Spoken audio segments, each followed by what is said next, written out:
reason there isn't. Not sure what's happening with our intro. Well, I don't know. It looks like it's muted. You muted one of us. Muted you.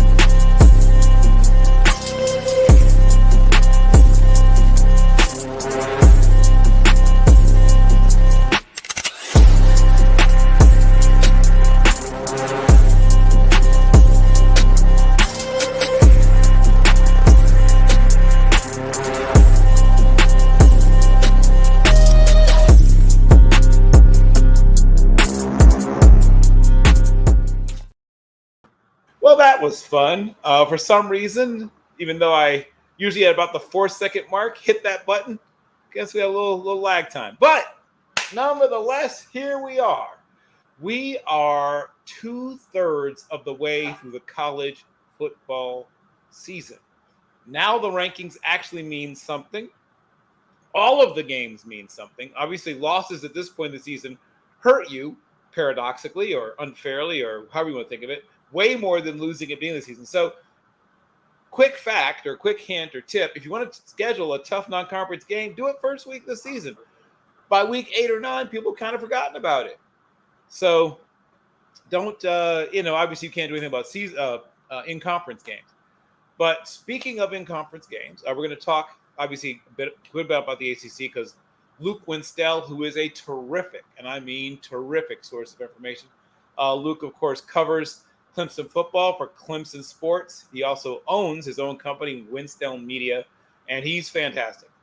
So at some point, we'll have to bring Jeffrey Fan back and let them fight it out to the death to see who's going to be our top ACC insider. But before that happens, people, before, of course, things go totally Rome circa 12 BC, we're going to spend some time breaking down another kind of senseless brutality, college football.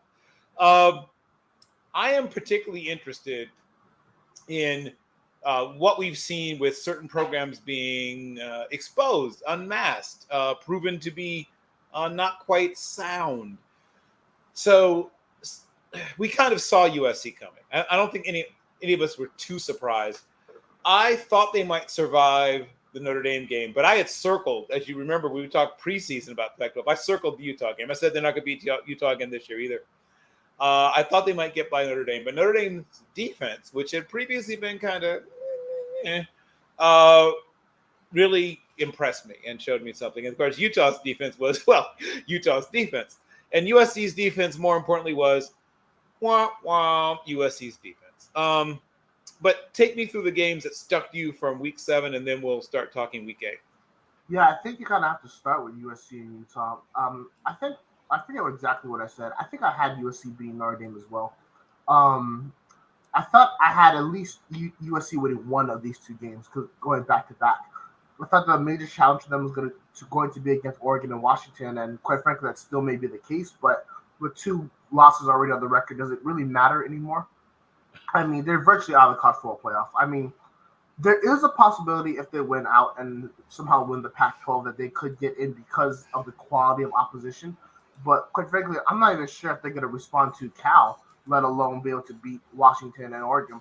What we saw from the Trojans last week was absolutely unacceptable. And when Zachariah Branch did what he did to put you guys in prime position and then you guys eventually score, and then for your defense to let you down in that way, I know a lot of people want to hop on the Bear Alexander penalty, and for good reason, but that was a small moment in what's been a full body of work, and that work has been trash.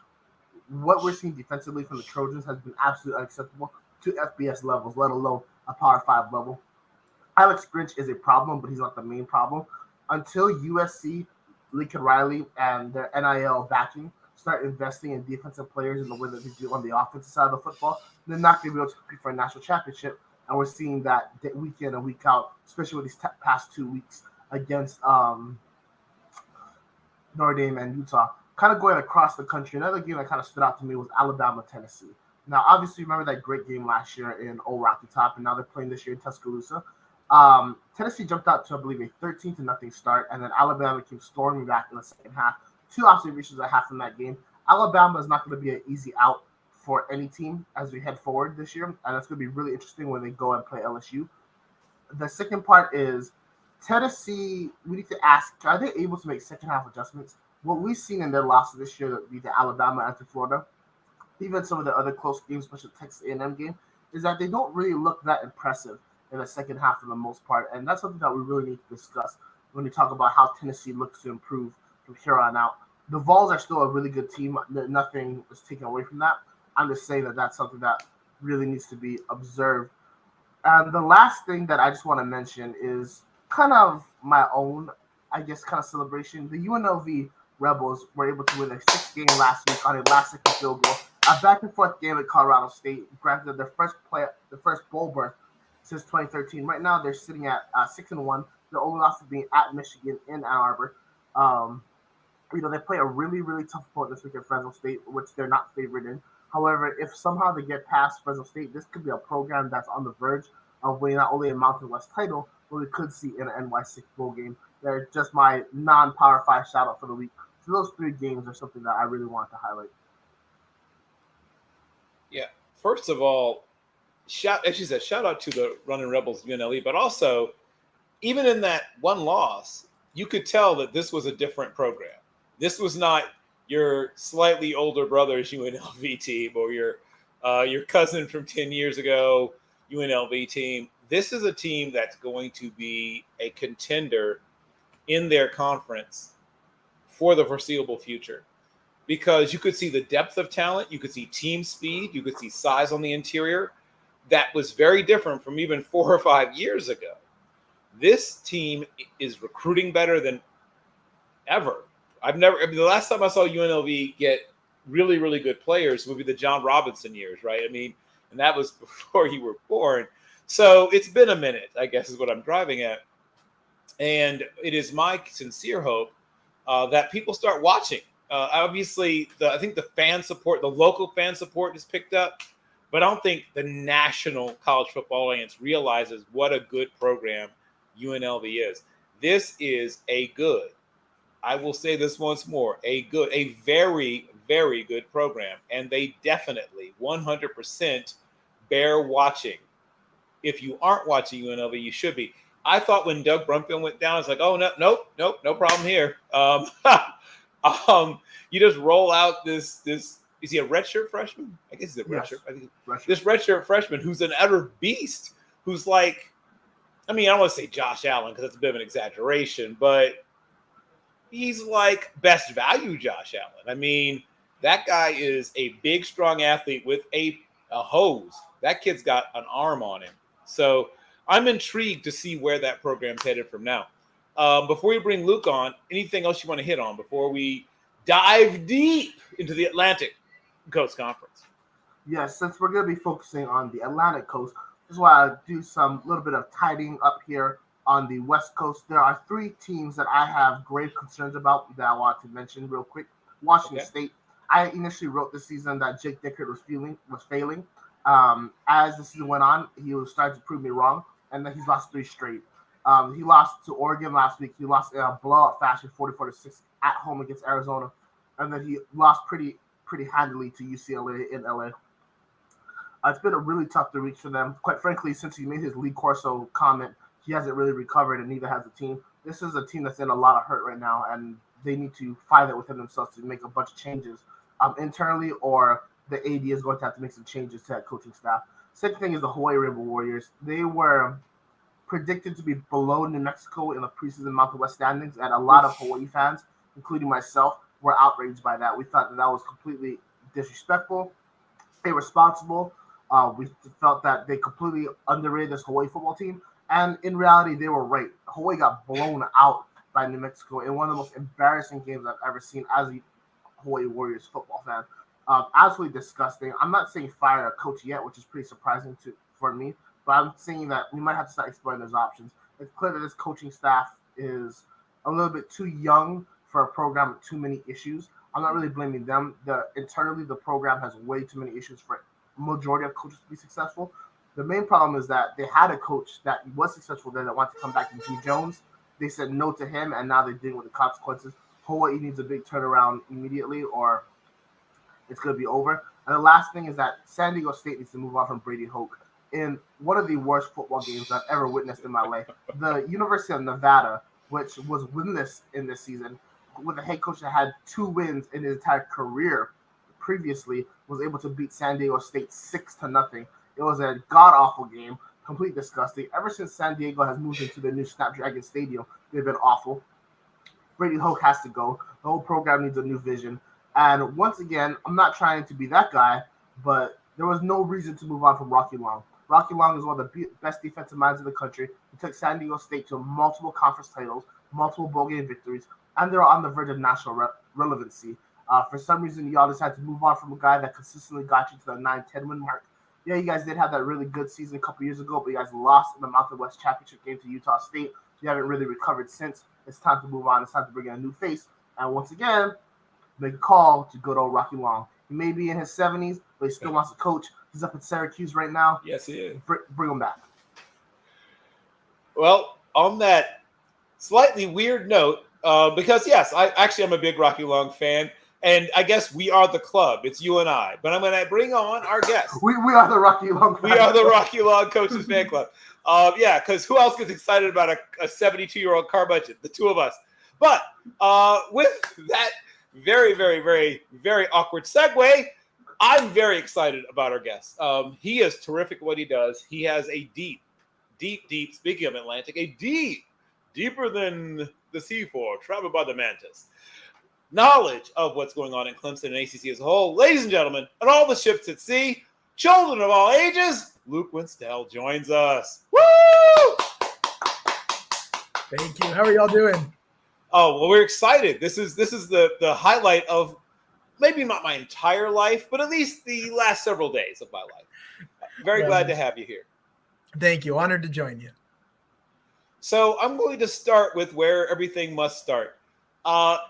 It seems like Coach Swinney may have overplayed his hand a little bit and sort of pushing back against what I will call modernity, the times, the world as we now know it. And at one point I think I'm quoting correctly, he says, "I'll quit if we begin paying players." I'm almost convinced that's exactly what he said. And maybe his plan was instead to get fired if they start paying players. But I'm going to let you tell me what you think is going on.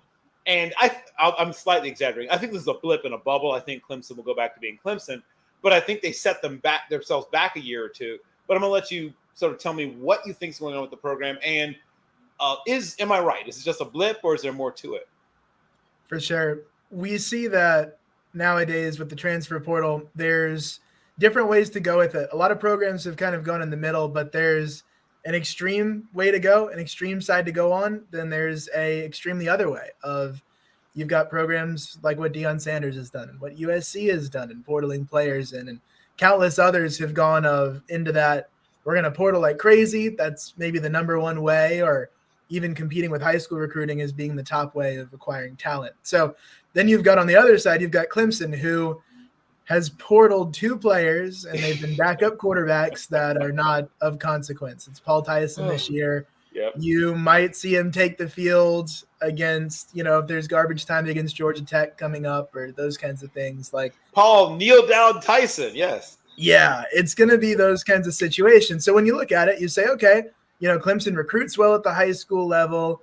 They are Clemson, so generally there's the idea that good players are going to come and they've got a budget and they can go recruit and they'll fly out on their jets. They've got a couple of jets for their coaches to go and get recruits.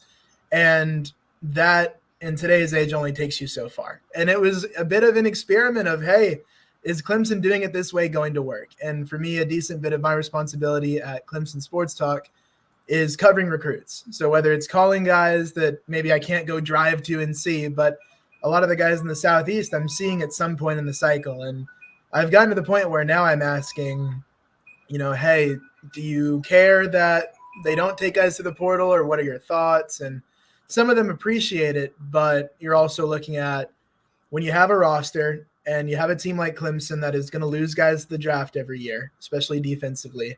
You're going to lose guys to being seniors that graduate. And now last year losing about 10 guys in the portal. And then you're only taking the backup quarterback to replace that. All of a sudden, sure, they're doing well in high school recruiting. They've got 5 stars coming in. They've got Sammy Brown and Bryant Wesco coming in next year that are top 30 players, depending on where you look. But is that enough? How many guys are going to portal out again? how many guys, most of your linebacker group is going to probably get drafted this year. And you look at, you're losing now in 3 different places of losing talent and depth, and you're only replacing that in one area. So it seems like a matter of time. Some people in the recruiting world have predicted this, maybe not quite as loudly in the past as now they're saying, hey, this is a real issue. And I'm one that, watching these games, being there, covering these games, and then going to press conferences after, talking to players, coaches, it's clear that there's holes on the roster. One of the big ones is offensive line. There's spots where depth is a bit lacking, and it's come to show. And Clemson this year has had a lot of bad breaks. There's some questions about, coaching staff and experience there. So there's plenty of fair criticism at this point. It's still, 4-3.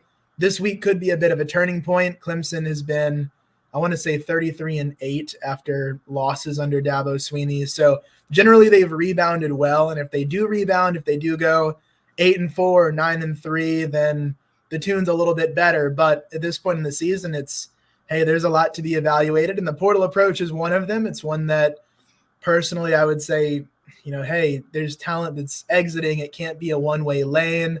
There's also, I want to say, and you might be following up with this as well, but a bit of an argument of, oh, well, Clemson didn't have any spots. And if you run that by some coaches, especially some high school coaches, for example, that I talked to earlier in the week that actually have ties to Clemson, they're like, oh, come on, don't bring that around here, because in roster construction, you either save spots or you make spots. And I know, you hate to make spots because that might mean you're taking someone off scholarship or you're doing something or having a conversation you don't want to.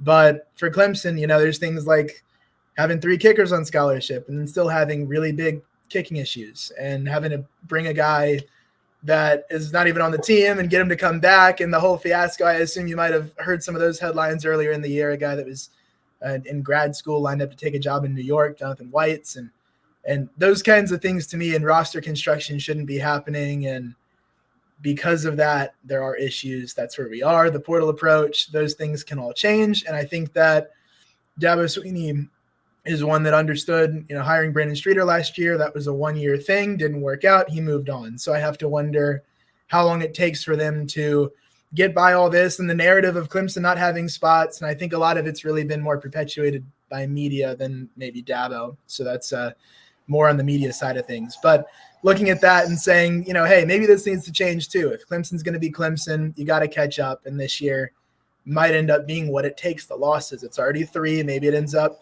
you still got Notre Dame, UNC, South Carolina on the schedule, hope potentially a bowl game on the schedule. No, nothing should go that badly for Clemson. So you look at some tough games coming up and you say, okay, we'll see where this goes, and we'll see if that's enough to make them decide to change some of their approach. Yeah, that leads me into my next question. Tony Elliott, of course, is coaching at Virginia. Brent Venables is at Oklahoma. I'm not casting any aspersions at the coaching staff. Well, I am, but let me rephrase that. I don't think it's as simple as the fact that these 2 very successful long-term assistants have moved on.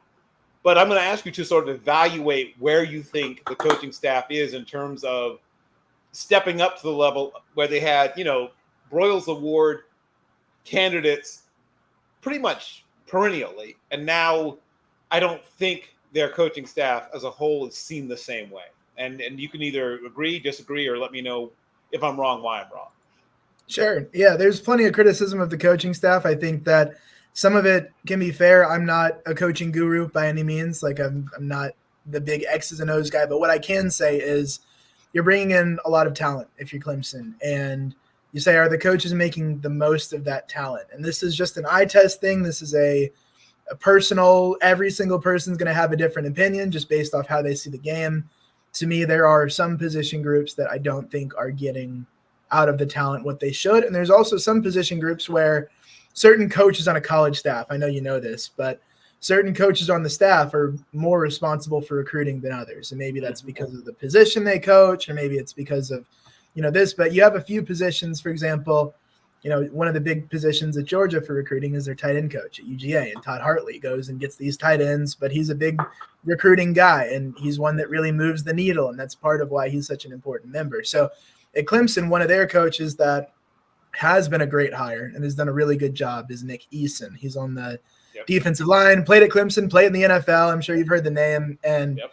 he's one that D-line at Clemson is a position where, the coach really has got to recruit. He's been hitting home runs. But there's other positions where the coaches really need to be recruiting or are expected to recruit at a higher level, and it's not happening. We're not seeing that. There's a chance that maybe they've been a little lighter on high school guys lately, maybe because they're thinking about going in the portal this spring, and that would be a tremendous boost, especially at groups like offensive line that in the 2024 class have multiple spots but only one commit. That's one where you say, hey, that might be the spot where you portal in a guy or two and they're competing for a starting job or maybe even taking a starting job outright. So some of those positions, there's places where there's expected to be great recruiting and maybe it hasn't been quite as high as the Clemson standard would be. There's some places where you say, are they getting the most out of the talent? Maybe, maybe not. And that's where a lot of the criticism starts to stem of fans saying, hey, I don't think Clemson's getting what they should be out of these guys. And there's certain position groups. And again, I'm not a guru, but that's where these questions come up. And then you look at, there's a few guys that maybe don't have as much experience as a guy like Garrett Riley that was a splashy hire, where Clemson, it's one of those things that you look at of what is trying to think of the word, opportunity cost of, okay, yeah, you promoted this guy from within. He's good, but you're Clemson. You could have a guy that is splashy like the Riley hire at multiple positions. Maybe you could. Dabo's really good at doing some of those things. So when you look at that, it's one where the coaching staff is under question. I think the season, still only 7 games in at this point. There's plenty more to see. And I think the way the team ends the season and the way that they leave a taste in the mouth of people around the program is going to be a big determining factor of, hey, maybe you started off slow, but things worked out. Or, hey, maybe you fixed it in the portal, or you went out and got the right guys to help, and it gives hope for the future. So I think some of that is still to be determined, but there are questions. Those are the reasons that there are questions. It's the fan base. It's people, sometimes more than the fan base. It's the media. It's people around the program, sources sometimes. And that's something that right now definitely is a topic of conversation. My last question before I throw it open to the babyface assassin right there, Mr. Brock Vieira. I was thinking this team might be a little sluggish on offense, but I thought their defense would be dominant, right? I when I looked at the team, I looked at the roster, I said, I like this defensive line a lot. I'm not quite sold on the linebackers, but I thought the secondary, and I thought basically the two, the back and the front, the secondary and the defensive line would sort of cover up any issues they might have with the linebacking. And that hasn't always played out. I've seen teams have more success running the ball than I expected, and then I've seen more big plays given up in the passing game than I'd expected. Obviously, you said you're not big X's and O's guys, so I'm not going to ask you about should they be doing more banjo coverage or quarter half. I'm gonna keep it to what you think about the things that you have seen or heard about why the offense. I wasn't going to say I'm giving them a mulligan, but I thought it would take a while for their offense to gel. I thought the defense would be ready to roll and be just, like I said, flat out dominant virtually the whole season. Why do you think that hasn't played out the way I was expecting and probably not the way others were expecting as well? Yeah, I think the way that I would put the defense is it's good, but it's not dominant. So, yeah, you're on there with that. And the way that I'm looking at it, you look at talent, and that's a big part of, like I said, what I do with talent acquisition, because I'll cover the guys and they come in and recruiting and cover them out to the draft and then covering the games in between. So we're looking at NFL draft potential. You look at big boards, maybe it's ESPN or PFF or whatever your preference is. You say, wow, half this defense could be drafted next year. Trotter and Carter at linebacker, those are two guys that I'm pretty sold on in terms of their game-changing, game-breaking play ability. And I understand if you watch early in the season, games like Duke, for example, you might not have seen that. I understand that. There's plenty of film since that has been encouraging. They've both made some plays against Miami. So those are two guys that I'm thinking are top 3 round draft picks, if not top 50, just looking at on paper and some of the potential they've flashed. You look at the secondary, a guy like Nate Wiggins. Some people say he's a first rounder. I think he's another one that maybe I'd say maybe second round grade, but it's another draftable player. The defensive line, the whole thing is pretty much draftable. Tyler Davis, Rukaroro. Say that 5 times fast. It's a tough one. But so a lot of people just call him Rook, just like we had, DJ last year, DJU. It's a little easier way to go maybe. But those guys up front, Peter Woods to Marion Parker, maybe Maskell ends up getting a tryout or a shot at the NFL at some point. And look at about half of the team. RJ Mickens is one that people in draft season might talk about being a sleeper just because he's not a super hyped guy, but is a draftable player. So you look at all the talent. There's young guys that are filling in. Parker and Woods, for example, freshman. Wood as a sophomore. And you look at it and say, wow, this should be a really good defense. And it's good. They're doing all right, but it hasn't been dominant. It hasn't been super flashy. It hasn't been forcing a ton of turnovers like maybe people had expected. And some of the things for that we've seen, they've gotten off to a slow start. They've had a couple of overtime games as well that if you take out the overtime, Miami was kept under 20, and then you look at FSU held to 24. Those were some good performances. FSU performance defensively was good. You also look at one of FSU's touchdowns as well, being a fumble return for a touchdown. So defense held them to 17. So they've had their moments, but consistency. I know it's a bit of a cliche there, but it's just hasn't been the most consistent group throughout the year compared to their potential. It's been one of the better groups in the country, but compared to potential, it's, hey, you say, where are some of these moments that maybe could help out the offense a little more and help them get going? So, yeah, it's one that they've been good, but not great. They've got a chance to elevate to another level as well. They're going to have some tough teams to do it against, but another chance to prove themselves against Notre Dame and a chance against Drake May later in the season, and then another go at Spencer Rattler after what happened last year. So we'll learn a lot about them, but I think what we've learned so far is they've found their footing. They've found where some young guys fit in the rotation as well, and they've started to get some depth in that front seven. The linebacking group we knew from the beginning was going to be a little bit thin behind really the 3 starters, and it is thin.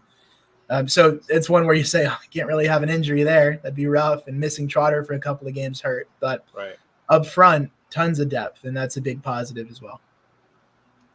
So I'm going to leave you now to the tender mercies of one young Brock Vieira.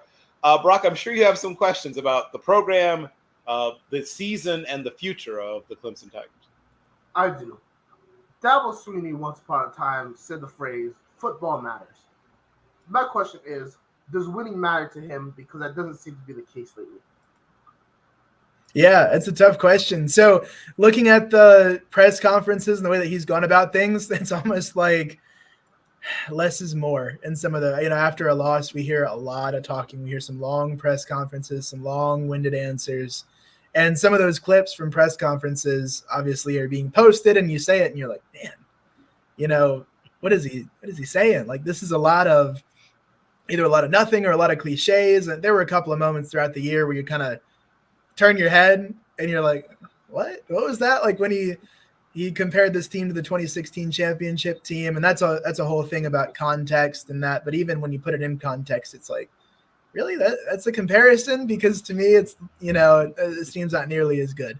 And that's what we've turned out to see here down the stretch. And it's one of those where I'm not in, Dabo's head. I don't know really. He doesn't give the exclusives. Like, not a whole lot of programs even do this anymore. So really we're just judging off press conferences and questions. And I think he knows that Clemson's had some really bad breaks this year, whether it's decision-making up against Florida State in overtime. You have the 3rd and 1, and you have the play where Klubnik, it wasn't supposed to be a pass, but they'd given him a read option and he read it and threw it and it was incomplete and kind of threw off the drive. And then you look at also Klubnik in the Miami game. That was supposed to be a handoff. There was no read. There was no option, but he pulled it anyways and ran. And you look against the Duke game with the fumbles on the goal line and the missed tackle from Barrett Carter that's really uncharacteristic, and that leads to a big Riley Leonard run for a touchdown. And these breaks that Clemson's had that they don't usually have, it seems like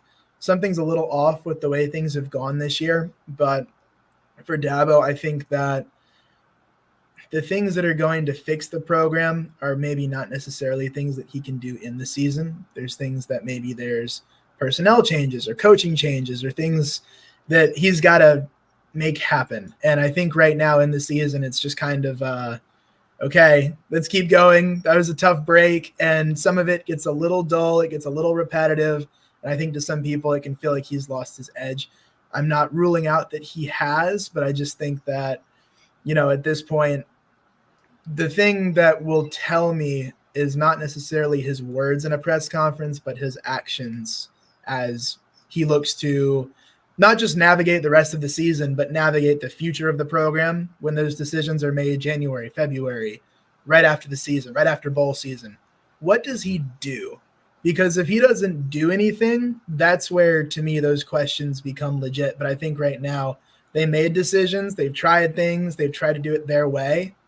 But if, that doesn't work, I know words are only going so far right now. I'm looking for actions. I'm looking for being a little more aggressive. And we'll see that down the stretch. We'll see, how Clemson goes. But at this point, I think those questions start to pop up in the back of people's minds, and I understand that. But I'm looking for actions, and I think a lot of the actions that he can take to show, has he lost his edge? Has he not? I think that is going to come a little later than it is right now, because right now it's just play calling and shifting personnel. They're trying to find guys on the offensive line that fit the right spot, and these minuscule changes throughout the year, which receiver is going to get the ball a little more as guys are maybe beginning to separate themselves in that core. But I think the real stuff comes with actions, and I think that comes in the grand scheme of things. So that kind of leads me into my second question, because I kind of agree that the defense has been a problem, not a problem. And they've been good enough to win football games. It's the offense that hasn't been getting Clemson across the line. I want to break down kind of position by position, start asking some questions about Clemson's offense, because some things are just mind-boggling to me. I want to start with the quarterback situation at Cade Klubnik. Obviously, the DJ Uiagalelei era did not live up even remotely close to expectations, and there's multiple reasons for that. But you move on to Cade Klubnik, and we're seeing kind of some of the same things that happened to DJ happen in him in terms of his performance, especially as you mentioned, him doing some things off script or things that weren't called. What is the reason behind what's going on with the quarterback play? Yeah, that's one that, gosh, it's been almost like the process for him has taken a little longer, and it's hard to gauge because when you're around the Clemson program, there's been some guys, namely Trevor Lawrence, who we know is transcendent, but he kind of snapped in. His adjustment didn't take too long, and the errors that he made were not these errors that we're seeing from Klubnik. So having him thrown into the fire with the way that things ended last year at Clemson of, DJ finishes the season flat and Klubnik's thrust in and DJ enters the portal and then it's Cade's team. There were not a lot of reps for him as a starter, not a lot of reps against different defenses. And I think that the adjustment has come to be harder than Clemson fans expected. And part of it is because he was so good against UNC and had such a big flash. And there were a couple of moments last year, the drive against Georgia Tech in the opening game where he comes in and scores a touchdown at the very end of the game. And things that looked like, oh, yeah, this kid's got it. But there was also open up the conversation that, hey, there's a reason he wasn't ready last year. There's a reason they didn't put him earlier in the season as the starter. Because there were moments where, especially the South Carolina game, you're looking at it and you're like, oh, man, what is happening? They can't move the ball at all. And South Carolina is going to have every chance to come back or to take a lead. And then they do take the lead. And then all of a sudden, you lose to South Carolina. And that's about as rough as it gets for Clemson there, looking at the rivalry and the impact of that game. So when you look at Klubnik offensively, now that it's his team, he's the guy. This is his year. Ever since the start, there's been moments of, it seems like there's hesitancy, there's pocket presence issues. Sometimes there's all these minuscule things that you pick up in a player's game. There's some inaccuracies, there's some misreads. Then there's against Miami, it's a run play. What in the world happened? Because if you watch the replay, and me and my boss, Lawton Swan, over at Clemson Sports Talk, we're talking about, we've been on YouTube, watching that clip over and over and over.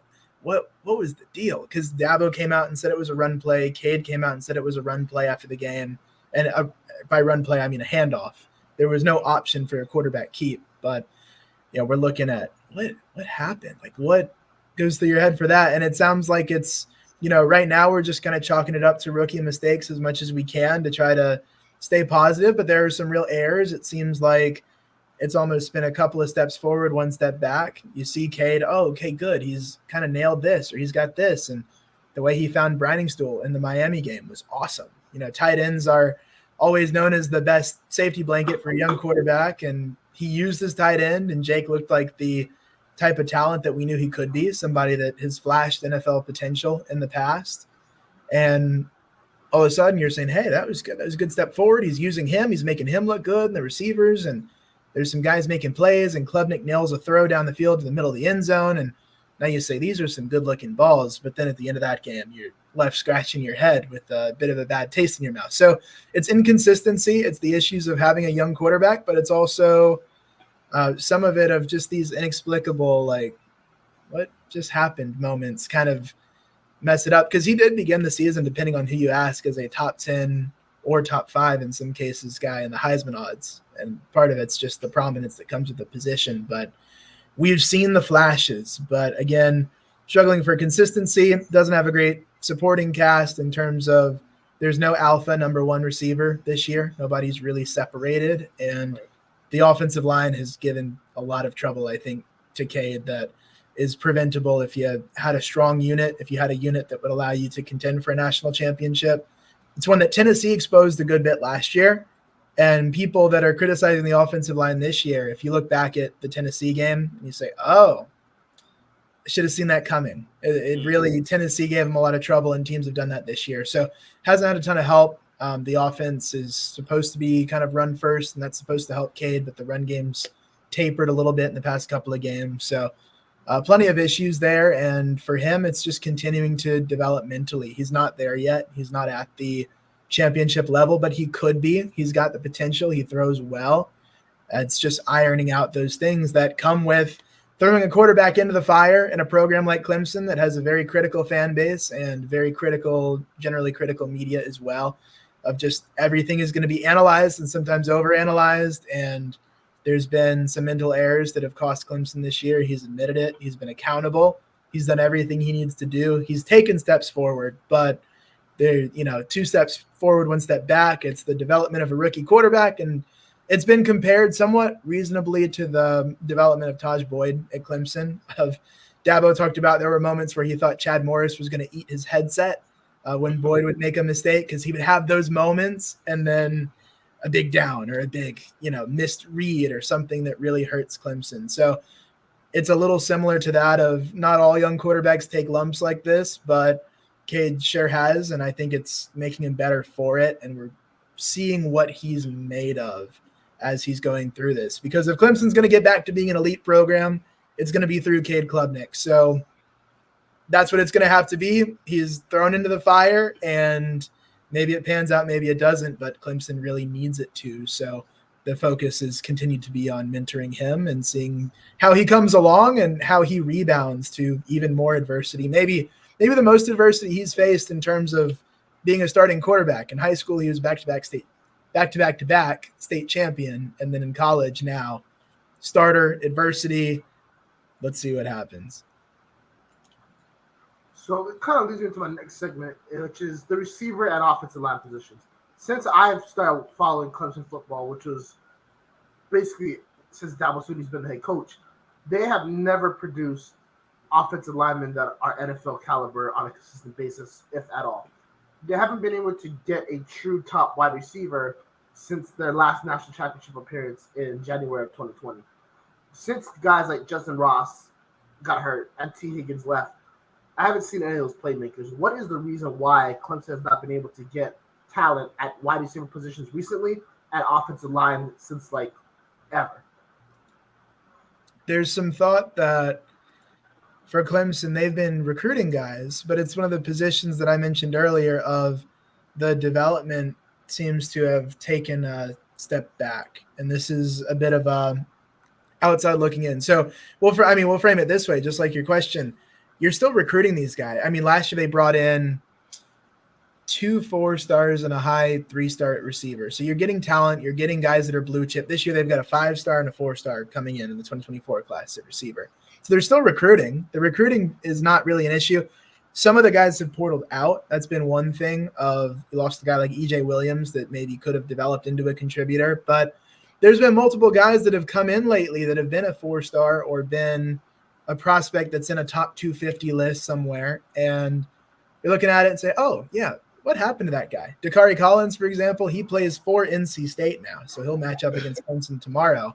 He's transferred out, but he was one that didn't really pan out in his development at Clemson. And it's one that you scratch your head. He was a player that I covered in high school, and he was really, really good. He played at a few different high schools and really made a name for himself in the state of Georgia. And, what happened to him? And there's a few guys, what happened to this guy? Or what happened to some of the hyped guys? Joseph Ngata was good, but not great. There's thoughts that, maybe there could have been an extra development step for him. There's Bo Collins. He'll show a flash of, it's bow time. You're pointing to your wrist. You're like, oh, here we go. This is getting real big. Maybe he's going to be the guy. And he goes for 100 yards. And then there's a couple of games where you're like, wait, where is he? Did he even get 50 yards in this game or 40 yards? And it's not a knock on him. It's a pattern that we've seen. I'm stating a pattern. We've seen that with guys like Antonio Williams. He's had some injuries, so maybe give him a pass if he hasn't really caught on. Tyler Brown has been one of the guys that's flashed the most for Clemson. He's a freshman, so the expectations are, if he contributes, that's cool because he wasn't being redshirted this year. So we'd love to get something out of his first year of eligibility. And Clemson sure has. He's been explosive and good moments, and guys like Stellato, for example, that you didn't get a whole lot of because of injuries or circumstances. And then this year he's getting in and working his way into the rotation. But it's several 4-stars lately that have come in and haven't really panned out, or they've shown a flash and haven't been able to really get their grip. And then they end up transferring or moving on, or they graduate and weren't big impact guys. And now this year, the receiver group was not very well addressed in the offseason. They lost Ngata, who it seemed like Klubnik had really gotten to know. And you look at the Orange Bowl, they really connected a good bit. So you lose him, and then you bring back the same group. You brought in Tyler Brown. He's filled a bit of Joseph's role. But you're not getting the explosiveness. You're also looking at the type of players that Clemson's recruited is different. They love these big body receivers, and Tyler Brown's not that. So that's part of why he's found success. He's a different type of player, and he's more explosive than some of the other receivers, and that's helped. But there's been a movement at Clemson of, hey, they need more speed. Where are the long speed guys? Where are the burners that we've seen in the past? And I understand the big body receivers and the guys like DeAndre Hopkins, when you throw it up, he's going to get it. You know that. And they've tried to recruit that. Sometimes it's worked out, sometimes not as well. But there's been a lack of explosiveness, and they've worked to address that. I think in the 24 class, they will have addressed it, of DJ Moore being a bigger body guy, and then Bryant Wesco being 5-star, just elite, the type of player that if you just develop him a little bit, he's on through to the NFL, really high-level prospect. And that's going to be the thing for Clemson, is there's been a number of recruiting misses and a number of guys that have portaled out due to one reason or another. And that's thinned out the room. The room was not addressed very well, if at all, in the offseason. And while the group is serviceable this year, it's not Clemson level. And the 24 class, and especially if they decide to portal a guy or bring in one extra recruit to have a third receiver, then they can take another step towards being the standard. Because it's like, okay, the group is pretty good. There's some talent, but you look at the Clemson standard, if you say the best is the standard and mean that, that position group does have to get better. It has to get deeper. There's been some signs of, okay, this is good, but you also have to remember that when the best was the standard, you had 2, 3, maybe even more than that, guys that were in your receiver room that went on to the NFL. And a lot of those guys are still in the NFL. So it's saying that, the standard's high and at the position needs to get higher. I think they've taken a bit of a step to replace it, but that's also a position where you say one transfer portal guy. What if they'd brought Jamari Thrash, who's now at Louisville, burning things up? He's a guy from the state of Georgia. It's not that far a drive from Clemson. What if they'd gone and tried to bring a guy like him home? Would there have been interest? Would it have been mutual? That would have been a huge difference, because a player like him would have solved a lot of the explosiveness problem that Clemson last year. There were games where they didn't have a play over 25 yards. There were multiple games like that. And there were stretches where there were multiple games put together where they didn't have that. So addressing a need, they've done that in recruiting, but taking another step through the portal, that's a position where you can do it. That's part of how they can solve that. And it's a position that if the best is the standard, that one needs to get a little better. Okay. Brock, what other questions do you have for our amazing guest, Luke Winstel? Kind of the last question I have is, obviously, in terms of roster talent, Clemson has severely lacked compared to their Power 5 counterparts. We all know about Dabo Swinney's statements in terms of how he feels about NIL, how he feels about transfer portal. We heard that him say about Garrett Riley that he has to learn the Clemson offense, which was concerning. We also heard him make multiple statements throughout his tenure, talk about player pay, how he's against it, his response to several social justice movements on campus, his response to COVID, his response to Ohio State in terms of him not ranking them in the top 4 because they didn't play enough games in the COVID season, so on and so forth. He's been a very polarizing figure.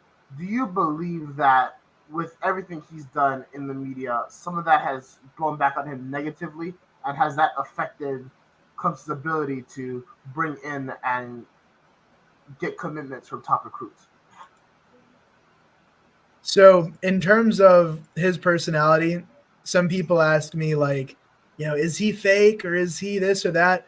No, he's actually really authentic. And that's why you either do or don't like him, is because Dabo is himself. He says what he thinks, loves to crack jokes and make references that I got to admit, I'm a young guy. I don't get all of his references. Sometimes they're movies that are, movies I haven't seen before or shows. And he is absolutely himself. And part of being yourself is just that there's going to be things that he's vocal about, and he likes to talk and he likes to give his opinion on situations. And I think that is what makes him an interesting person to cover.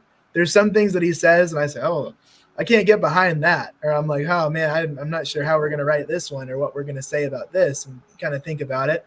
But it's Dabo being Dabo. And with that, yes, there's going to be plenty of people that are turned off with the old school approach. There's recruits that will maybe talk to Clemson coaches and say, hey, this is how I operate. This is how I do things. This is the money I'm looking for. This is this and this and this. It is absolutely within their right to do so, and power to them. But there's going to be moments where Dabo says, all right, or he says, we don't do that here, or I don't want to do it this way, or some iteration of that. And the recruit says, all right, thank you for your time. Have a good day. I'm not going to Clemson.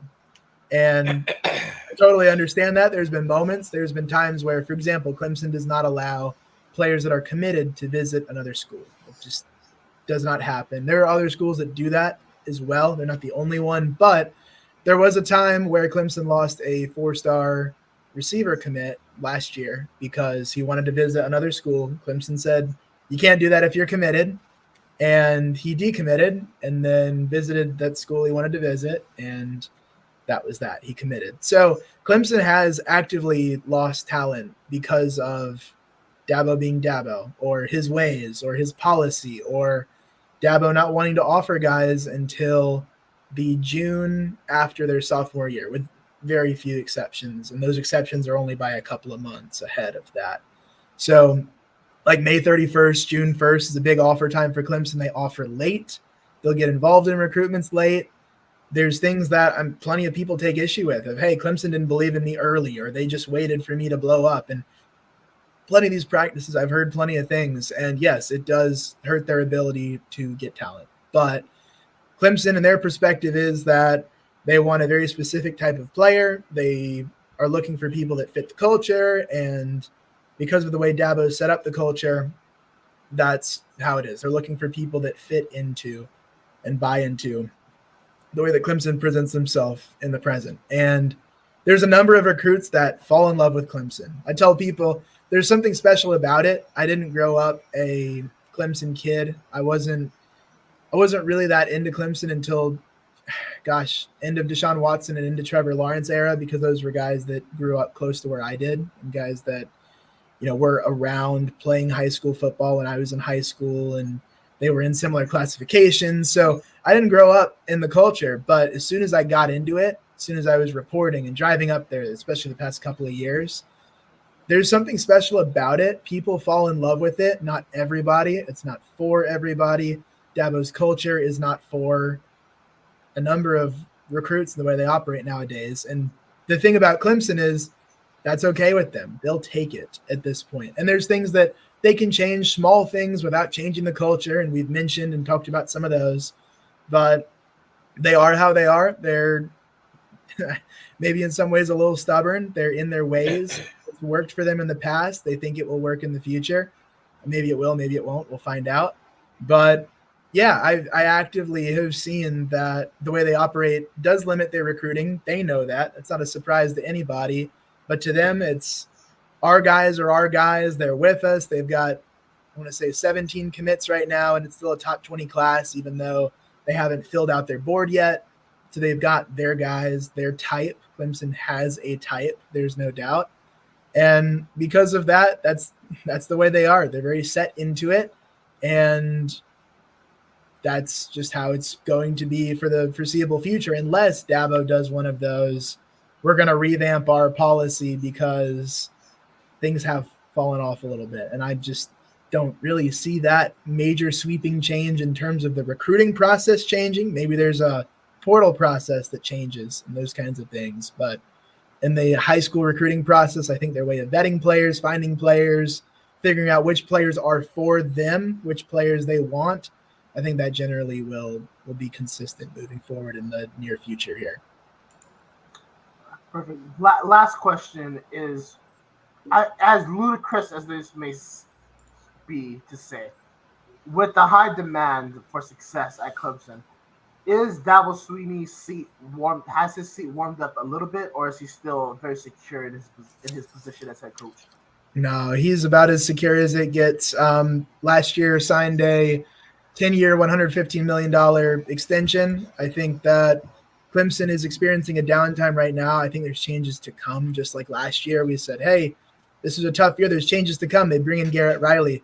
Clearly, that didn't fix everything. It didn't, hasn't made a major change in terms of win total, obviously, but I think it is a step forward of having him at OC. I think there's changes to come, but the changes I don't think are going to be that, Dabo Swinney is out at Clemson. I think that he's the right guy for the job right now. There's things that obviously personally I disagree with. There's things in recruiting philosophy that we just talked about that I would change if I were recruiting there, but I don't have the championships Dabo does. His way has worked in the past, and maybe it will, maybe it won't work in the future, but him being fired I don't think is in the cards. The fans obviously are like, I'll fire the coach. And I'm like, well, look at that contract. It may not be like the Jimbo Fisher buyout would have been if they'd fired him a year or two ago. But it's still, owing them over $100 million. And that man's locked in. He's built something special. Clemson football before he got there was not near as special, obviously, as it has become and even still is.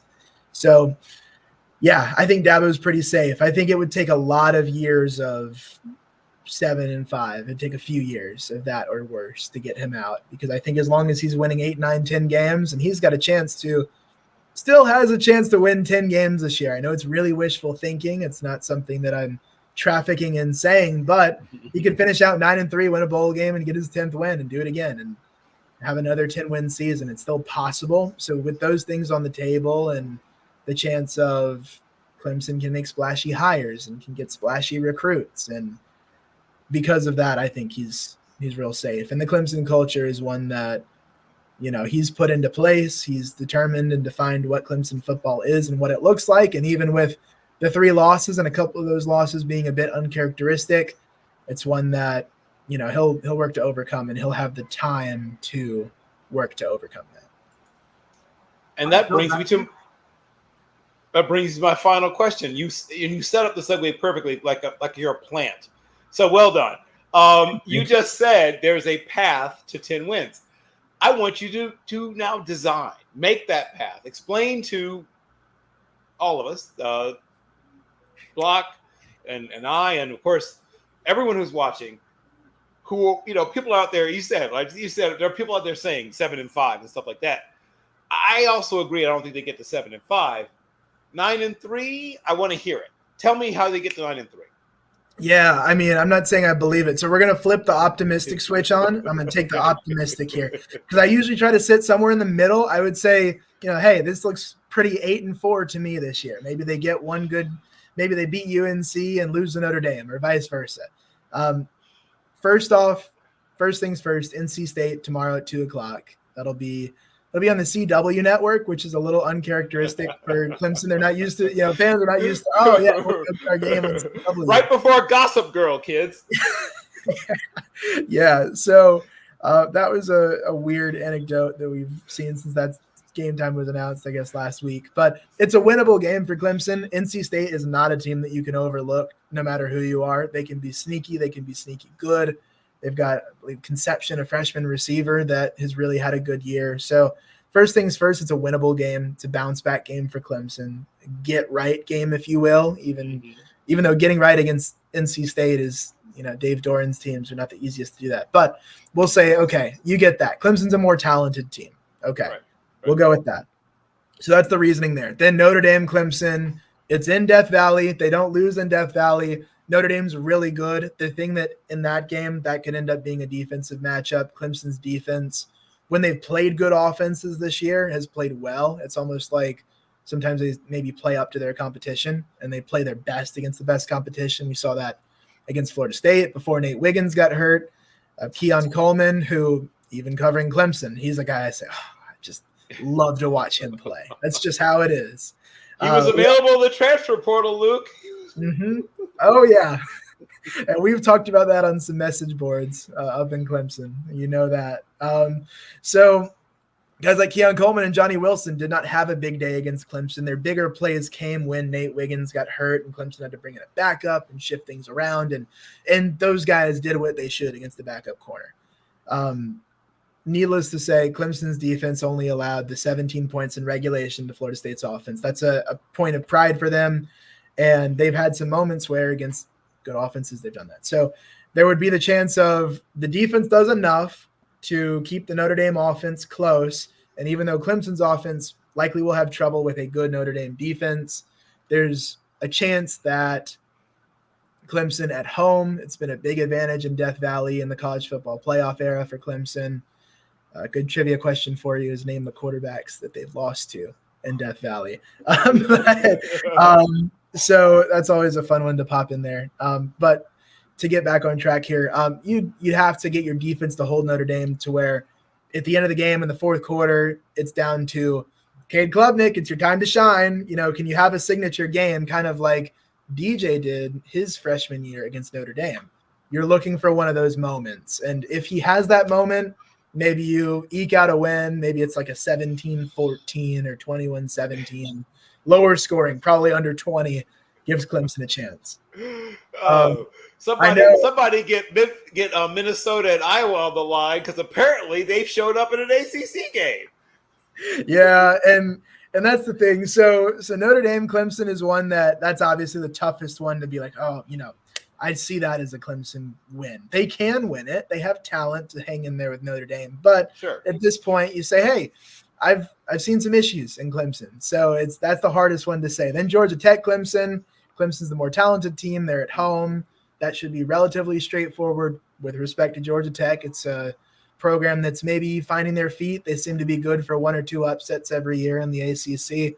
You would hate to be that if you're Clemson, but it's a game that you should take care of business. Then UNC, Clemson would have to, for confidence in this game, Clemson fans look at the ACC championship last year. Blowout win. It was tight at the beginning. Then Klubnik comes in and blows the doors off UNC. The difference is UNC's defense is better. I've got a linebacker that I like as a top 100 pick, I think, in the draft coming up here. And, of course, Drake May is Drake May, and that's one that Clemson's defense will have to, again, do some work against. But it's one that I see that as the more winnable between Notre Dame and UNC. It's just Drake May is really good, but Clemson's defense also is very good. And in the past, Clemson's been able to exploit some matchups there. They've, I think, got a little more depth. I think Clemson's a little more well-rounded, or they have the potential to be. So that one, November 18th, that's another tough one, but I would see that one coming through if you if you like what you saw last year in December at the ACC Championship and think Clemson can replicate a performance anywhere close to that with a lot of the same players, then you go into Clemson, South Carolina. Yes, it is at South Carolina. South Carolina has struggled this year. Clemson's out for revenge. It's a game that, all rivalry games, both teams are going to get up for it. But I think for Clemson, it's such a priority to get the Palmetto Trophy back, the one that all the recruits like to take pictures with, and they've got to go get that back. So I don't think they lose that rivalry twice in a row. And I also am very concerned about, if I'm a South Carolina fan, I would be concerned about Clemson's D-line versus South Carolina's O-line. It's not a very good matchup. So that's one that I think that Clemson's able to get some points early, get on the board early, and then take South Carolina. So that would be the path. I think the reasonable expectation, though, through these final 5 games would be 4-1 if you're optimistic, 3-2 if you're in the middle, and then anything less than 3-2 is you're, punching a glass and about to hit the fire emergency button and say, what is going on with this program? We're going to be in the, the Cure Bowl, the Pinstripe Bowl or so, Gasparilla. Yeah, I mean, again, no disrespect. The Cheez-It Bowl from a couple years ago. Yeah, and no disrespect to the bowl games, but obviously some are better than others. And for Clemson, you'd like to be more on the Orange Bowl side of things than the alternative, I guess we'll say. So yeah, than the alternative. That's maybe the way I'll put it. So looking at the way it is for Clemson, I think that you would hope for 4-1 between UNC and Notre Dame. You take one of those games, you beat a ranked opponent. You can say that that's a positive in the back end of your schedule, and then you beat the teams that you were supposed to beat: of NC State, Georgia Tech, South Carolina, the unranked teams you have left as well, and then you move forward. So that's the super optimistic. Like if it all went 5-0 and then Clemson finished 9-3 and got to a bowl game where they are able to try to get their 10th win, that would be the type of season where fans are saying, oh, yeah, it was a rough start, but things really turned around and you have hope heading into next year. And maybe you don't have as many people with pitchforks out there, calling for change or for all kinds of crazy things. So that's kind of the way I see it. I think 4-1 is what you'd hope for. 3-2 is kind of okay. That's about how it could have gone, judging how it started. And then anything less, 2-3, if you finish the season like that, then you really, that means there was an upset in there and all of a sudden, things are spiraling. So I think that's a fair way to look at it. Excellent. Well, once again, you have been an absolute wealth of knowledge. Please, Mr. Luke Winstel, tell people where they can find your work, where they can follow you, what you're working on, what's coming up next. Yeah, so I am on Twitter. You see my name on the screen, just at Luke Winstel. I'm also Instagram, but Twitter is really where you're going to find the information, any videos, reporting, articles. Things for me right now, I've taken a couple of recruiting visits lately, so I've got some video interviews coming up about that. And then on the site, ClemsonSportsTalk.com, we've got coverage for you of recruiting and the team, of course, with the NC State game tomorrow. Always an interesting one, so we'll have updates for you in there. We'll have stories from post-game press conferences telling you what the players and coaches are saying after a potential Clemson win on the road. That would be a good writing the path type of win for the team. So we'll have all that coverage. If it happens to be a loss, we'll have that for you too. Don't worry. And ClemsonSportsTalk.com is a place where you can find all of our stuff. Twitter at Luke Winstel, and we'll cover the team and just kind of see where it goes. But it's, for Clemson, a bit of a crossroads right now. So it's always an interesting team to cover because we're not sure what we're going to get every week. Well, once again, I thank you for your time. I thank you for your attention. I thank you for your talent. I will be following you. I've been following you, but I follow you especially closely because I do want to see if somehow they manage. Here's my promise to you. They get to 9 wins, I'll bring you back. And you should take a massive victory lap at that point.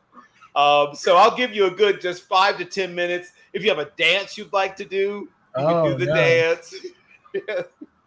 I don't know if you want that. Be careful what you wish for. Listen, one time we had a Michigan guy named Ryan Dunn do a full victory song for Michigan, taking laps around his Florida neighborhood when the Wolverines beat the Buckeyes. So whatever dance you decide to do will not be anything remotely insane compared to our show.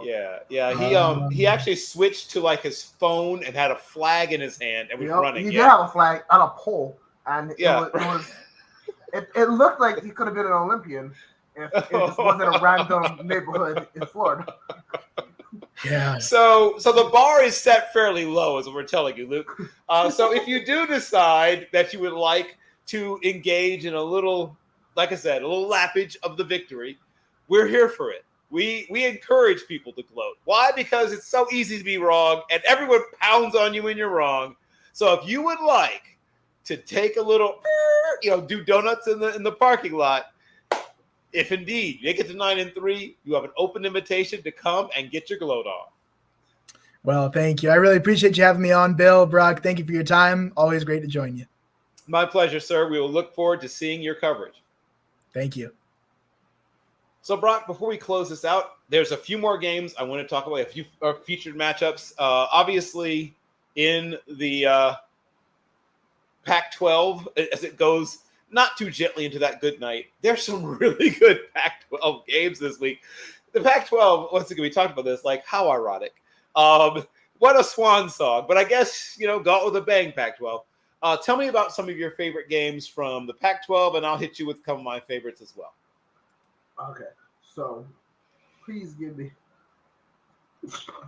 Oh, bless you, my friend. No, my goodness. You. Oh, I was in their tackle. I thought it was the Washington State defense for a second. Holy moly! Oh, All right. Is it too soon, Bill? It's a little too soon, but continue. Did I offend the people of the Palouse? Because if I did, I'm not sorry. But moving on to the question. The first matchup I want to highlight is, of course, Deion Sanders, Colorado Buffaloes, looking to bounce back after an embarrassing comeback loss, to Stanford, who's probably one of the worst teams in the conference, if not, the entire country. They play UCLA, and I believe they're 17-point underdogs right now. Oof. And guess what? They're going to upset the Bruins. Woo! Woo! Upset alert! Woo! Yeah. Woo! Woo! Upset Deion's alert! gonna be dancing on the sideline. Shallow's taking one to the house. I love UCLA as a program. I want to make that very clear. I think they have a lot of talent on that field. Even though the quarterback position has been kind of shaky between Garbers and Dante Moore, they run an excellent offense. They have one of the most underrated defense in all college football. That Latu kid is going to be a top 10 NFL pick. He is incredible. Colorado wins. I think Travis Hunter is going to come back healthy.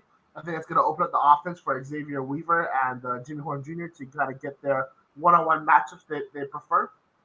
I think Shador's going to have a beautiful day passing the football. I think Dylan Edwards is going to put up at least 50 rushing yards, and I believe that defense is going to be able to create some turnovers. I think it's going to be a high-scoring game. I could see us going to the 40s on both sides, but I think that Colorado's going to make the necessary plays like they did against TCU in order to maintain this victory. Colorado is back into a place where they enjoy. They love being doubted. They love being the underdog. They have a somewhat healthy, kind of pretty much fully healthy in terms of their main stars. I think the defense is sick and tired of being told that they suck, and that's why I have Colorado upsetting UCLA, and that's my Pac-12 game of the week. But however, there are some other interesting matchups, and I think two of them I want to touch on real quick is Oregon State at Arizona. Arizona has been one of the most underrated programs in the country. I've written about them extensively. I think Jed Fish is one of the better up-and-coming coaches in college football. I think that his adjustment from the NFL back to college has been virtually seamless. He's done incredible things since he first went to a program that went winless the year before he took over and then had one win during his first year. They have one of the best passing attacks in all college football. They have a very underrated rushing attack. I think that's a very underrated defenders as well. Brennan Carroll, the offensive coordinator for Arizona, has done a fantastic job since he's been there. Jai Nansen has done a beautiful job with the defense as well. But Oregon State is the 11th ranked team in the country for a reason. They may not have a prolific offense, but they have one that consistently puts up points to the level that their defense can not be on their heels all the time. And what I mean by that is that they know that offense will put up between 20 to 27 points a game. And if they can hold a team to under 17, which is very easily able for them to do, they'll win comfortably. That's exactly what they've been doing. I think they'll continue to do that. I do think that this is good. I think styles make fights. I don't think Oregon State has been under a bombardment like this all season long, except for when they played against Cal Ward and Washington State in a game that they lost. So I think the Wildcats could win this one. It's a late start to the game, if I'm not mistaken, being that it is in Arizona. Yeah, 7:30 p.m. start. So we all know crazy things happen at Pac-12 after dark. I'm having Oregon State also on upset alert in this game. And the last game I wanted to talk about is Oregon at Utah. I hate that's a 12:30 kickoff. This game deserves to be played at night. I think Oregon pulls this one out. I love Utah's defense. Oregon has two-way playmakers on offense. They have Bo Nix, Bucky Irving, and Franklin, the wide receiver. I think they get the job done. I think Utah doesn't have enough of an offense to be able to put the points that Oregon will. I see Oregon winning this one 31-24. That's my analysis on the Pac-12 games this week. Well, I love that you went out and big and bold. I'm tempted to do the same thing, but I was told many years ago by Command Sergeant Major Mackey, he said to me, young man, there are old soldiers and there are bold soldiers. There are very few old, bold soldiers. So I am putting a semi-upset alert for Duke versus Louisville. Okay. Duke, I think that game will be closer than people think, and I think that Duke will not cover. I'm not going as far as a full-on victory, but I'm saying no cover. The Cardinals are also ranked, for those that are not familiar with them, and they're better than people realize. So here's things that I'm looking for. Now, they didn't look great against Pitt. And Duke does have the fifth best scoring defense in college football, period. That's not the ACC. In football, college football. They're allowing 13.9 points per game. So essentially 2 touchdowns per game is all they're allowing. So the Cardinals will need to be pretty much perfect on offense. And by perfect, I don't mean score every time you get the ball. I mean not ever make the mistake that breaks your back. That means fumbles and interceptions, no. Take sacks if you have to. Throw the ball away. Punt. Punting is your friend in a game like this, which I think will be a very close game. Jack Plummer needs to have a very, very good game. Once again, turnover free. Jawar Jordan, once again, if you haven't watched him, if you're not familiar with him, this is one of the best and most explosive running backs in college football. Jawar Jordan is, I'm not going to go as far as like CJ 2K. He's not quite Chris Johnson. However, he's about as close as there is in this particular class. He might be in terms of like acceleration in the open field, pulling away from people, might be the most explosive, the most dangerous of all the running backs I've seen so far this year. So Jawar Jordan going off would actually be a big thing towards them winning this game. So, like I said, no turnovers. That's the first thing. If Louisville turns the ball over, I think Duke wins. They turned the ball over 3 times against Pitt, and 14 of Pitt's points came from those turnovers. They can't do that against a better Duke team. The next thing, in addition to being really, really smart, I mean really smart with decision-making and establishing your run, even if it takes a while, stay with it, with or without Jawar Jordan. He was in for the first 2 plays against Duke. They got taken out and never returned to the game. He's had a week of rest. Well, he didn't play much. He had the rest of that game off and then a whole week of rest during the bye. And frankly, because this is not pro football, we don't get an injury report. But he had a hamstring issue. We know that they've been resting him. We know he's been limited in practice. We don't know for sure if he's going to go. He may go a little bit. They may hold him out altogether. If they don't go, we're going to see Isaac Guerrero and Maurice Turner, who are still both good. They're not Jawar Jordan, but they're both good. Guerrero had 2 touchdowns and 38 rushing yards against Pitt. Turner had 81 yards on 10 carries against the Panthers. So they have running backs. They have some good running backs. None of them are Jawar Jordan, though. So hopefully Jawar Jordan goes. And ironically, Duke is the lower ranked of the 2 teams, but considered, Vegas thinks they're the betting favorite because they don't care about the rankings. And then the other thing this is the biggest game really remaining on the Cardinal schedule. They need this game. Obviously, Miami and Kentucky are very important. Kentucky for bragging rights to the state, and Miami because once again they go to the best bowl game possible. But if they're able to run the table, This puts them, I mean, not in the college football playoffs, with not in the current format, but it puts them in a striking distance for the top 10 if they win these 3 games. And you can't win these 3 games if you don't win this game. Jamari Thrash was mentioned earlier by our guest, Luke Winstel. He's one of the other keys to victory. Jawar Jordan, hopefully, is healthy enough to go. Jamari Thrash is the other tilt-the-field player, the other player that can create problems for the other team, even when you are specifically game planning to stop him. And they need Ashton Gillette to go off for their own defense, who is one of the better, not talked about pass rushers. Quincy Riley and TJ Quinn are also really good. They need to make a real impact against Duke's offense. Ashton Gillette is terrific. Duke has a good defense, both offensive and defensive front, but he tore apart Notre Dame's offensive line. 2.5 tackles for loss, 1.5 sacks in that game. Only had half a tackle for loss and no sacks, against Pitt, and 3 tackles overall. If he doesn't show up, if he doesn't have a big game against Duke, it's going to be tough for them. But I do think Louisville, like I said, I think Louisville's right there through the whole game. And then last but not least, the third phase that people don't talk about as much, special teams.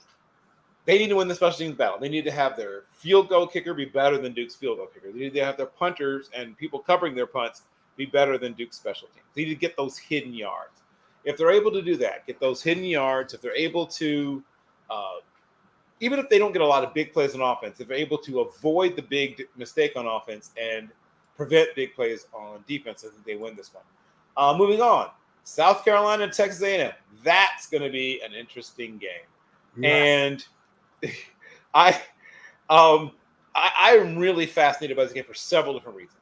So Texas A&M is one of the least easy to predict teams I've ever seen consistently. They're consistently, in my life. They are consistently inconsistent. The only thing consistent about Texas A&M is you don't know who you're going to see. They might be an utter juggernaut that destroys the other team and spits them out like just unstoppable. Like, oh my God, who could hope to win against this team? Or they could lose to Georgia Tech, right? Either one of those things is equally likely with Texas A&M.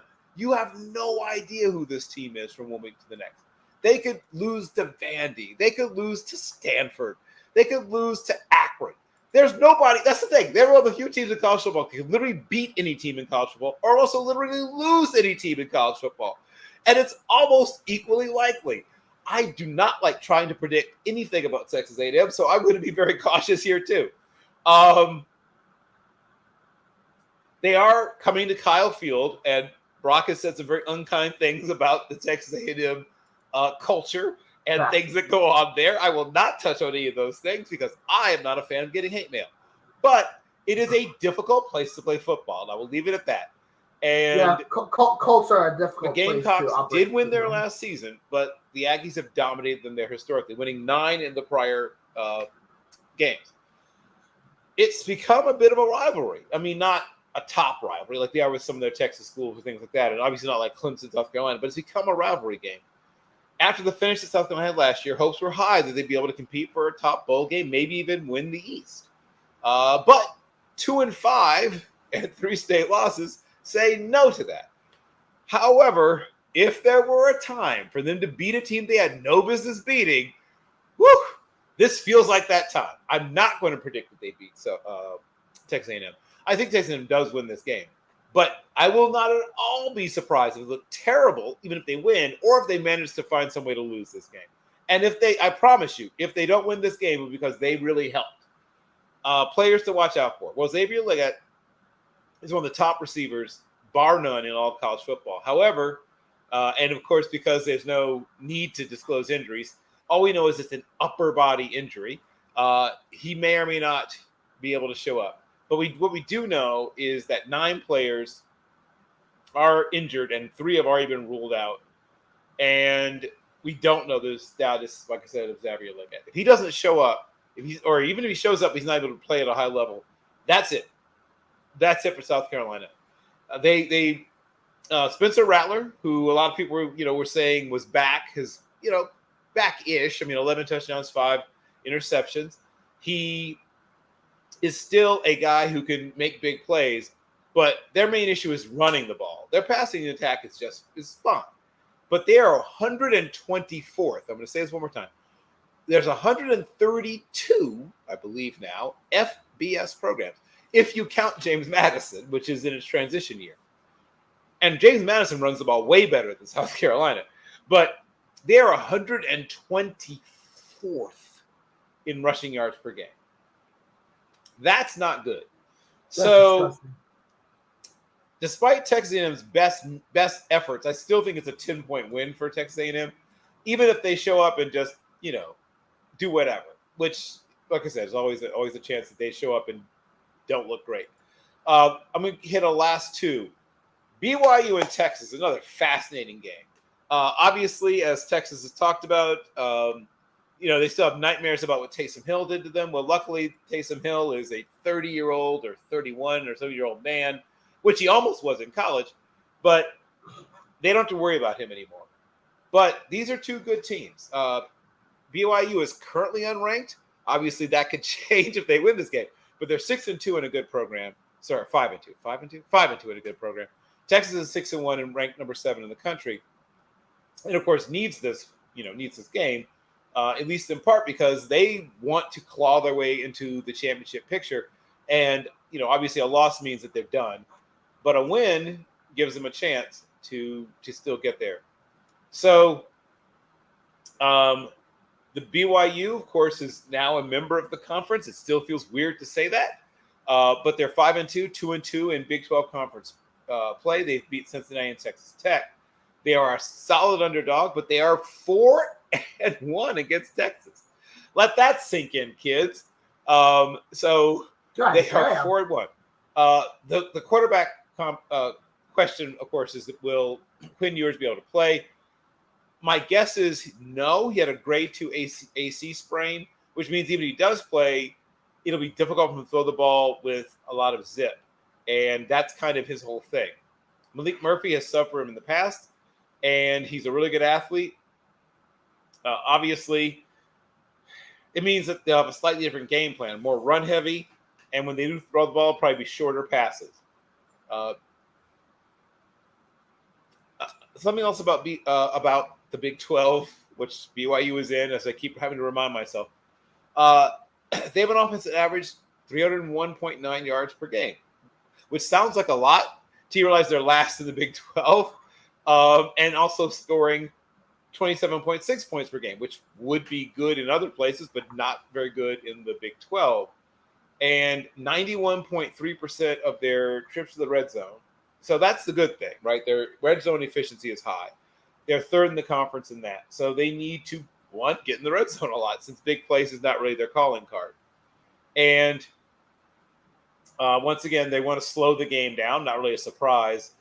They are not quite as into, the basketball on grass thing that other Big 12 teams are. If this game is up-tempo, that's it for them, right? That won't work out. Two more things. So Texas has Jonathan Brooks, who is 7th in the nation with 825 yards rushing. He's terrific. And then they have C.J. Baxter, who is also really explosive and interesting. Obviously, a younger player, can't really be trusted in things like, blitz pickup. So he only fielded a certain amount. I think 17.5 is the line. I'm not sure if Texas covers that, but Texas definitely wins. I think it's more like I'll say 34 to 17. So just barely didn't cover, right? A barely not cover, almost cover. And then last game I want to talk about is, of course, Oklahoma going to Kansas. Now, not that long ago, this was an automatic win, right? Not that long ago, you would just, Kansas, practically a bye week. We get to play a lot of the backups. We'll get to experiment with some things, try some stuff out, just sort of spitball. Kansas is no longer anyone's automatic W. They're no longer anybody's favorite homecoming target. Kansas is a team that has explosive, dangerous players on offense, has a pound for pound, one of the top, I'll say it, top 12 coaching staffs in college football, I think. They know how to develop players, and they're starting to get 3 stars.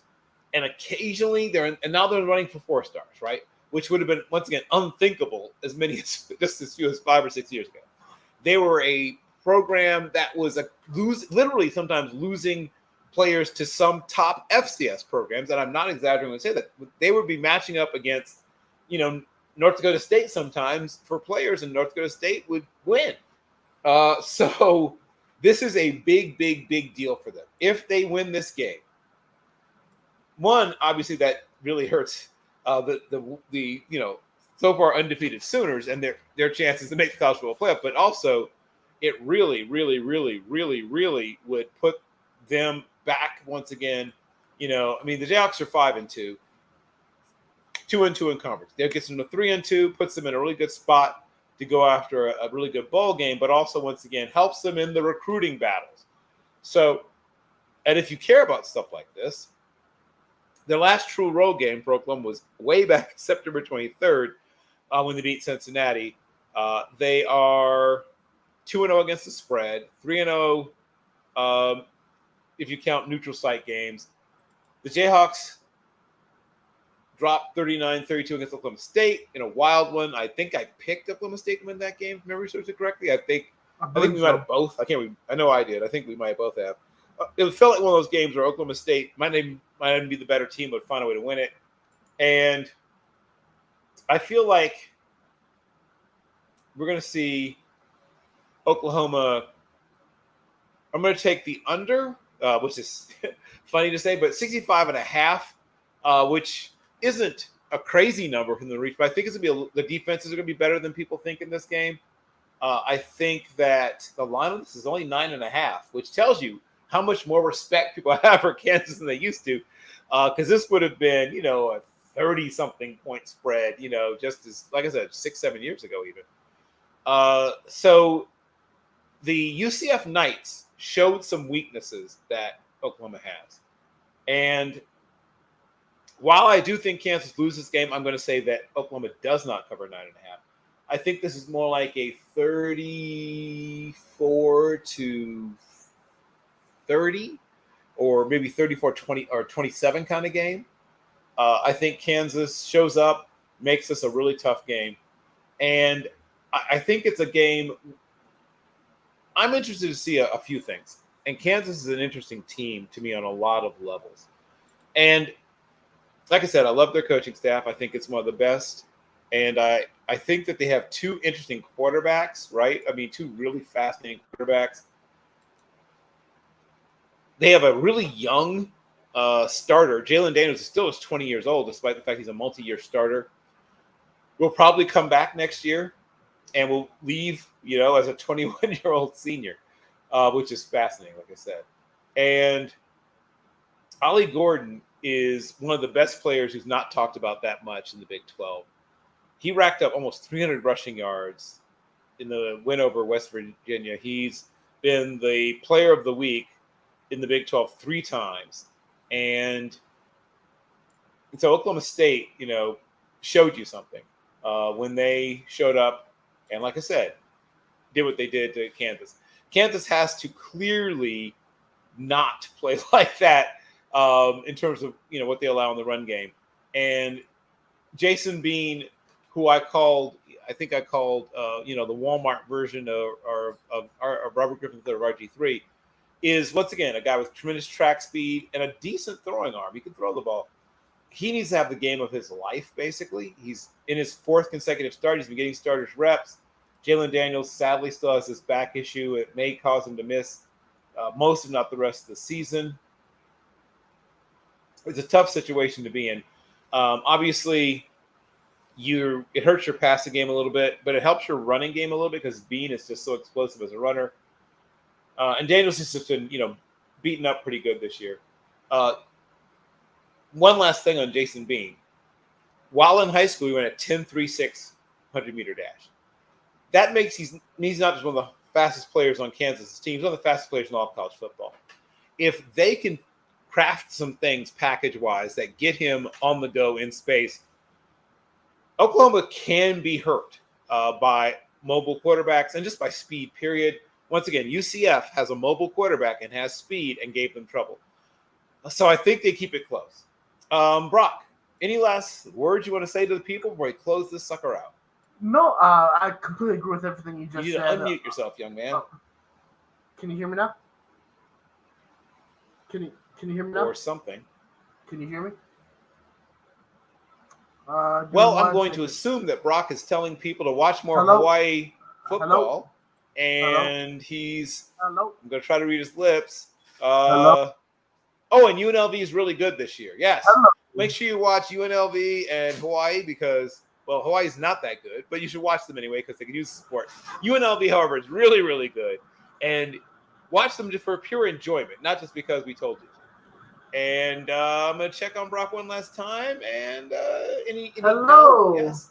No, hello? No. Okay. Well, then, anyway, thank you once again, everyone who joined us. At least he managed to be heard through all the parts that really mattered. And we'll do this again in 1 week. Thank you, everyone. And please get out there and watch a lot of college football because it's a great week coming. We will see you again, and we are OUT out of here. Until next time, everybody. Team MBS presents College Football Forecast. That's Brock Vieira, and I'm Bill Carroll.